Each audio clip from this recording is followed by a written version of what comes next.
ठीक, चलो। दोस्तों, जय महाकाल, हर हर महादेव। कैसे हैं आप सभी लोग? उम्मीद करता हूँ महाकाल की कृपा से सभी लोग अच्छे होंगे, स्वस्थ होंगे। सभी लोगों पे महाकाल की कृपा दृष्टि बनी रहेगी। दोस्तों, आज हम लोग चर्चा करने जा रहे हैं एक वकील साहब जो फर्जी तरीके से फंसाए गए उस बारे में जानते हैं। जी वकील साहब। जी दोस्तों, जय महाकाल। जय महाकाल। गुरु जी, हम यह जानना चाहते हैं कि स्पेशल कोर्ट SC/ST एक्ट में एक जो है वकील साहब हैं जो अपना वादी मुकदमा का केस लड़ते थे, उसमें जो है वकील साहब को ही माननीय न्यायालय द्वारा सज़ा सुना दी गई है और जो वादी मुकदमा था, वादनी थी, उसको जो है बाइज्जत बरी कर दिया गया है।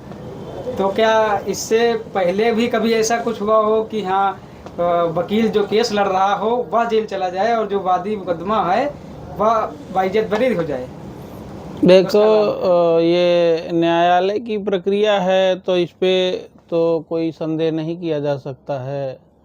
जाहिर सी बात, संबंधित न्यायालय को ऐसा कुछ ज़रूर एविडेंशियल प्रूफ मिला होगा, एविडेंशियल मटेरियल मिला होगा जिस कारण उन्होंने ऐसा डिसीजन लिया।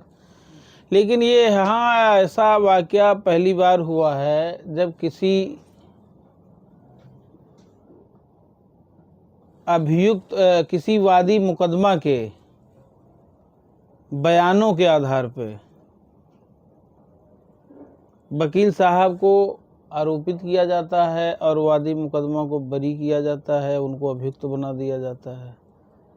जबकि देखा जाए तो कानूनी नज़रिए से तो उसमें दोनों लोग बराबर के, अगर कहीं वकील साहब का रोल गलत है, खैर उसके लिए अब कोई ये आखिरी फैसला तो है नहीं, इसके बाद भी फैसले होंगे। ये अब पर जा कर के अब इस आर्डर को जो है प्रोटेस्ट करेंगे। अब ये चक्कर ये आता है कि ये यहाँ पे ये मुद्दा ये है कि क्या, अगर जैसा आपने पूछा वो सही पूछा आपने कि जो ऐसा क्या मामला इसके पहले भी हुआ है कि उसी में वादी मुकदमा को जो फ्री कर दिया गया और वकील साहब को पैरवी करने के आधार पे जो सज़ा सुना दिया गया, उस समय शायद जेल में भी है। तो उसने अपने बयान में शायद ये चीज़ कही है, जहाँ तक कि हमको जानकारी है कि जो है वकील साहब के कहने पे मैंने ऐसा किया, वकील साहब ऐसा करते थे। हाँ, ये ज़रूर सोच का विषय है कि जो है उसमें पता ये आया है कि जो है जांच में कि वो वकील साहब इस तरीके से तमाम मुकदमे लिखा रखे थे और उसी को वादी बनाते थे। अब ये खैर ये पर्टिकुलर तो ना वकील साहब को गलत ठहराया जा सकता है, ना न्यायालय को उस पर कोई संदेह किया ही नहीं जा सकता, ना कोई संदेह की गुंजाइश है। इसमें न्यायालय को चाहिए था विवेचना पहले करा लेता वकील साहब के खिलाफ।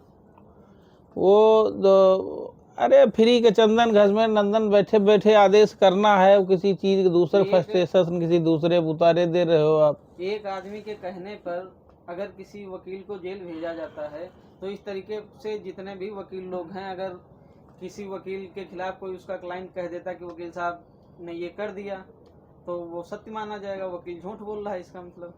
अब इसको न्यायालय को लेना चाहिए था गंभीरता के साथ, और शायद हमारा ख्याल उस पर कोई उंगली उठाना लाजमी नहीं है और ना कोई संदेह किया जा सकता है। न्यायालय है एक ऐसी चौखट, ऐसी व्यवस्था है जो विश्वास है, वही विश्वास से ही सब होता है।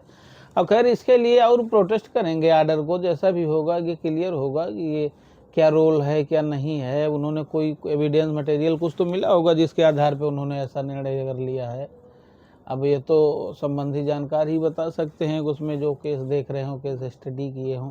हम लोग तो सरसरी तौर पे वही पेपर की कटिंग, मीडिया, न्यूज़, इलेक्ट्रॉनिक, बस उसी चीज़ पे जो आया वही मिला आपको, उसी सिलसिले में बातचीत कर रहे हैं।